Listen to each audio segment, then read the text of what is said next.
Hoje está fazendo um mês dos atos terroristas praticados pelos bolsofascistas que invadiram Brasília, destruindo o Palácio do Governo, o STF, o Congresso Nacional, numa tentativa de provocar um golpe, pedindo intervenção militar e roubando a paz, a história e a dignidade do povo brasileiro. Eu estou aqui lembrando exatamente um mês depois esse horror, pois ele nunca deve ser esquecido. Essa mania que o Brasil tem de passar pano para bandido é muito perigosa e muito irresponsável. Foi feito isso após o golpe militar de 64, com a anistia para as vítimas e os algozes na mesma medida. E esse erro tremendo possibilitou que o pensamento fascista fosse acalentado nos seios de muitas famílias, berços do golpe, distorcendo a realidade, a verdade. Assim surgiu o bolsonarismo, uma espécie de coletivo que reúne simpatizantes do fascismo, do nazismo, da violência de todo tipo de preconceito, exclusões, a desinformação por meio de fake news. O mundo é uma mentira que nós inventamos a cada dia para nos manter e manter os nossos privilégios. Eu imagino que isso deve ter sido um mantra que deve ter sido repetido ao longo de todos esses anos pelos criminosos e seus cúmplices de 64.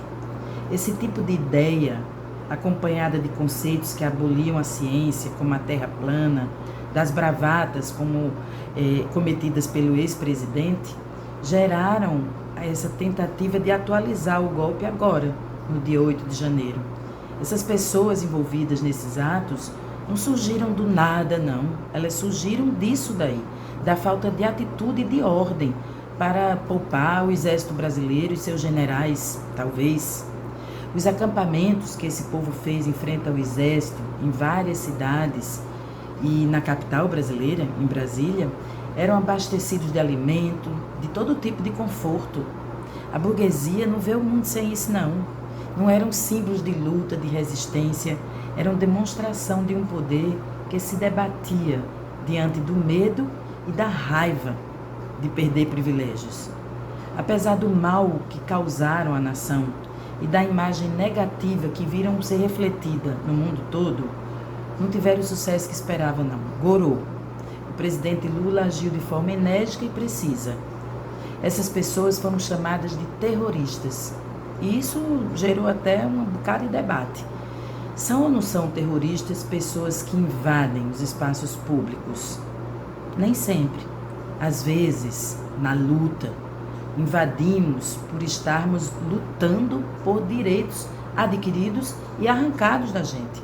Invadimos para lutar contra preconceitos, contra opressores, desmandos, desmantelos. Não podemos considerar terroristas, por exemplo, pessoas que lutam por terra, por moradia, por educação, por saúde, por coisas que deveriam ser garantidas pelo Estado brasileiro. Mas atentar contra a democracia, contra a Constituição, destruindo a cultura, a história e símbolos nacionais que representam conquistas realizadas para e com o povo, isso é terrorismo. E é por isso que essas pessoas são fascistas e terroristas.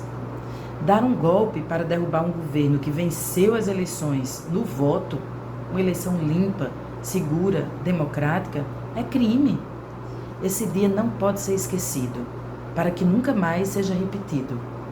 Se não encararmos o dia 8 e punirmos severamente e dentro da lei, com todos os processos legais garantidos, essas pessoas, seus mandantes e financiadores, não retomaremos o processo civilizatório e democrático pelo qual tantos foram torturados, mortos no passado recente. Dia 8 de janeiro é para ser lembrado. Essas ações golpistas, fascistas, repudiadas e os líderes punidos como símbolo de esperança e fé em nossa nação. A anistia fica para as vítimas de lawfare, que vem assolando a América Latina e é parte integrante desse plano macabro de destruir e entregar de bandeja o Brasil. Para os terroristas, o que sobra é #anistia não. Eu sou Márcia e eu falei.